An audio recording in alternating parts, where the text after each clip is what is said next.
So, hello, and a massive hello to everybody. Hope everybody's having a great day wherever you are, whatever you may be doing. This 50 pips rocking and rolling here, 10th of June, 2018. No trade calls, no recommendations, or response for their own stuff. We're here for educational purpose only.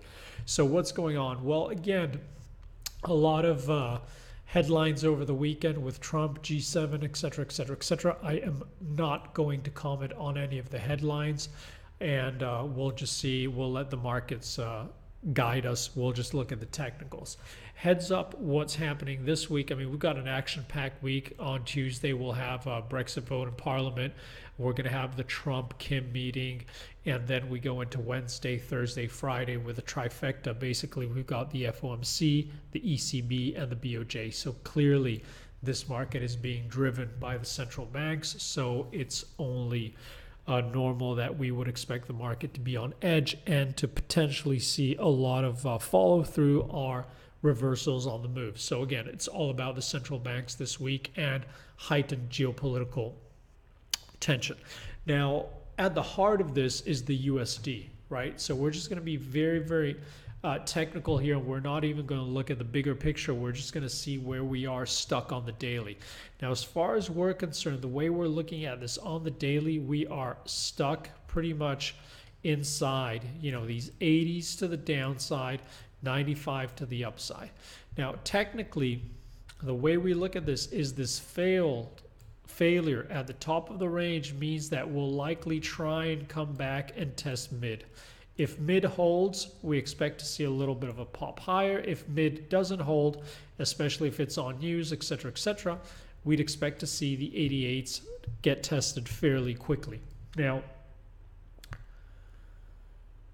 in terms of the bigger picture, both the longer term view in terms of a bullish case and the longer term bearish view make an awful lot of sense, both technically and fundamentally. There are a lot of very smart people, very polarized here on how this would play out.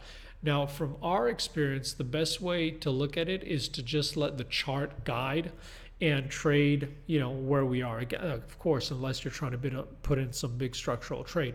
But right here, we think the edge is just playing the range. So we're going to try and keep our bias or our long-term picture out of our trading, and we're just going to focus on this range.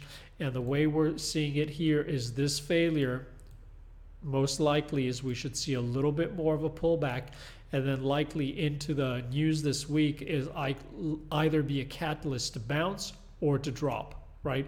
But as long as we're stuck inside here, again, the situation hasn't resolved itself really in terms of big structural potential moves. Now, and of course this has an effect on everything. Now, one of the most interesting charts we keep an eye out on is EEM, right? So emerging markets. Here we've talked about this a lot, and I don't want to go into a big discussion on the bigger time frames, but all I wanted to remind you guys of is that this broader range, and it's not a specific number, it's a tricky one, but this 85, 89, this area is a huge pivotal zone. You see how we've tried to break below. This is a weekly chart, and we haven't gotten any traction. Now, if we get traction below this area, and if you like to look at round numbers, you can look at the 45 mark. If we get a daily close or a weekly close below that, we would expect the situation to have deteriorated very aggressively, and we would not be surprised to see a very aggressive move down. Now, what do we mean by a very aggressive move down? We mean from that 45 mark, right, all the way back into the 40s, right? And this is really a key level. I think it's a must watch going into this week. You don't have to trade it, but you want to keep an eye on this. Is a must watch chart. Now, another must watch chart really, and it's all related to the same thing, are the ZBs. Now, the ZBs, we've been looking at this from a weekly, and again, I'm not going to go through the discussion we've had repeatedly in these outlooks, but look at this area as a chop zone, right? You see how we got bid ahead of the trend line. This is multi-decade trend line, and we got sold every time we tried to squeeze back above this previous low, this break zone. So here we're stuck in a very important area. Day close, especially on central bank news, above this area, some traction above the 145, the squeeze could be fairly aggressive, maybe even epic, right? And it's the same thing. If we start to get day closes below this 123 extension, the puke could be very aggressive, if not epic. This is an important, very, very important area to keep an eye out for. So we would just caution you about getting too bullish or too bearish as long as we trade inside this range. And it's the same thing of the DXY. As long as we're stuck inside that sideways range, we would encourage you to keep an open mind on what the next path could be. But again, if in the same way that DXY looked like it had to pull back a little bit, if we had to make a call here, we'd say that the time is for a little bit of a move back higher. We have to see how aggressive it is or if it gets squeezy or not.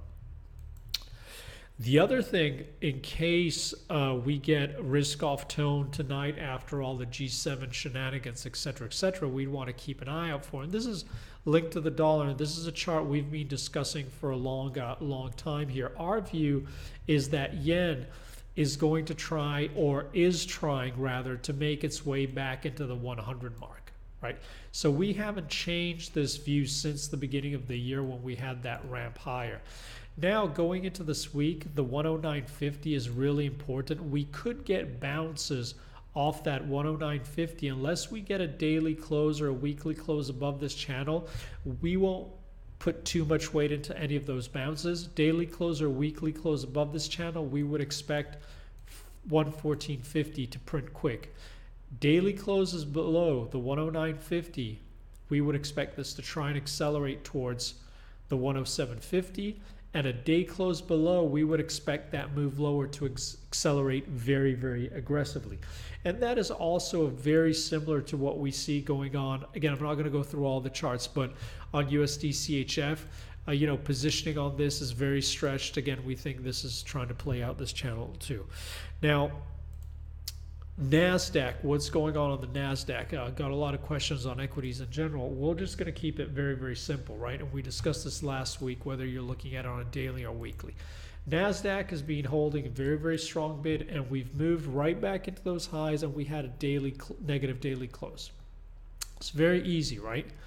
As long as these highs hold from a closing basis, we expect the path of least resistance to be a retracement back into the 7,000 mark. And this would be bar any kind of geopolitical risk. We think this is the healthy move, right? And if this rotation higher is going to continue as it keeps on breaking higher, that's the point at which we're going to rally higher to break to new all-time highs. Should this break down and sell aggressively on geopolitical risk, etc., and the 7,000 breaks quick, then we would have to bring the famous or the infamous 200 DMA back into question. Now, of course, before you get to the 200 DMA, you're going to have the 100 to deal with, and you've got the 50 to deal with. Key cluster zone, right, coming in line with this previous resistance and support. So this whole 66,800 is a very important level, but I mean that's still a little bit that's for later on, but those are the levels we would be focusing on. I'm going to keep this 6,800 chart on the chart because we had it before. I don't know why it left. So that's the way we would be we'd be looking at it. Again, I can't stress this enough. There's an awful lot of geopolitical risk. There are a lot of things the market has to digest, and you have to let the market settle. And especially when we're trading in this kind of atmosphere, this kind of market, it's really important to just take a little bit of a step back and focus on the bigger ranges, on the broader ranges, and understand at what point does this puke or this rip become meaningful, and can it get legs? As long as they're stuck within these ranges, you have to understand there's strong potential for a lot of whippy action. Now, maybe before we call it a day, One thing which I got a couple of emails, that's why I posted it on Twitter on Bitcoin. Well, our view hasn't changed on Bitcoin. Again, followers know we're not holders and crazy holders, and we're not poo-pooing Bitcoin. We're not haters. We just look at it as another asset class. We look at it as another chart. So and full disclosure, I do own Bitcoin. So here the way we're looking at this hasn't changed, right? The moment we broke down below these mid 8,000s, the way the chart was looking is that it just seemed very, very heavy, negative Momo, and then it had to come down, and the path of least resistance was to try and start to clip all these pain points, right? Now, of course, a lot of people are going to speculate on the longer term picture.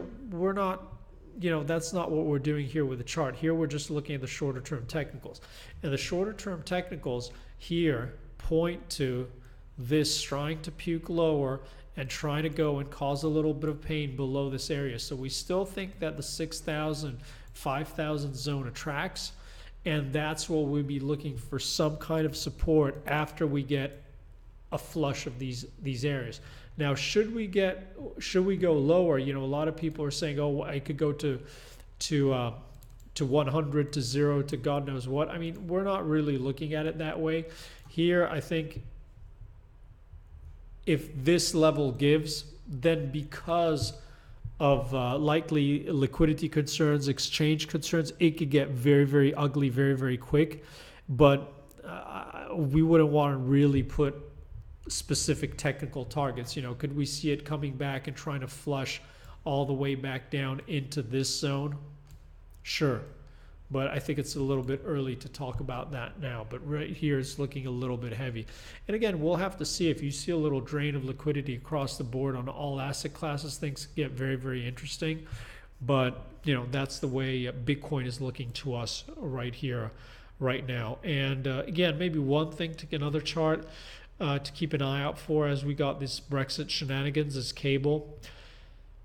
It was the first time that cable looks like it's an interesting potential bottom after this big puke lower. So if the headlines cooperate, we would expect this whole area to hold.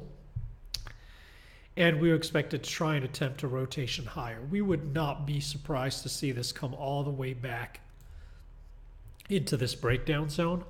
So that's what we're looking for here. I mean, is it a particularly interesting chart to trade given the potential headline risk and whippy? Not necessarily, unless you're trading small. But if you're trading small and you're managing your risk, as we said, the only thing you can do here is really get long. You're not going to get short into this. I know a lot of people are going to be suspicious about the shorts, but there comes a point where what can't go down must go sideways or up, and we had a very big puke, so it makes sense to look for a little bit of retracement here. At least we like the setup. So that's pretty much where we are. Let's see what we get. I'll post a recording. Wishing everybody an awesome week. Thank you so much for liking, for sharing. As usual, see you around on Twitter. Hit me up if you have any comments or any questions, and I'll do. Oh, by the way, last one. I forgot. I'm all over the place tonight. I'm sorry about that. Just trying to manage too many things. Silver. Let's get on the silver futures. If you had to keep a chart, we'd be looking, if you're not looking at that DXY specifically, we'd want to keep an eye on silver, keep an eye on copper is very, very interesting, those highs. But again, it does look, and if you look at the action intraday, again, it looks like silver is trying to show gold the way. It's trying to rotate higher. It's trying to tempt some rips. They keep on smacking them down, right? But it does look like it's trying to coil. And if anything, since the beginning of the year, this is the most constructive basing pattern we've seen. Now, it doesn't mean it has to hold, but again, it's one of the things I think you have to keep your eyes out for, because all the rips, mini rips, have been getting smacked down.